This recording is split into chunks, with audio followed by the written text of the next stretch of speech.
तर एमपीएससी परीक्षा देणाऱ्या परीक्षार्थींची चौकशी व्हावी।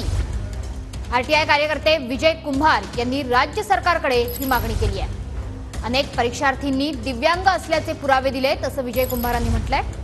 तर एमपीएससी उत्तीर्ण विद्यार्थ्यांची चौकशी करेपर्यंत निकाल लावू नका अशी मागणी देखील आरटीआय कार्यकर्ते विजय कुंभार यांनी सरकारकडे केली आहे।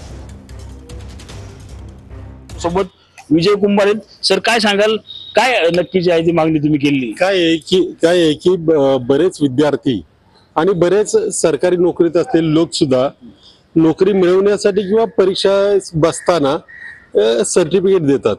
आपण अपंग आहोत, आपण अमुक जातीचे स्पोर्ट्स आहोत, अमुक बऱ्याचदा ही सर्टिफिकेट बोगस असतात।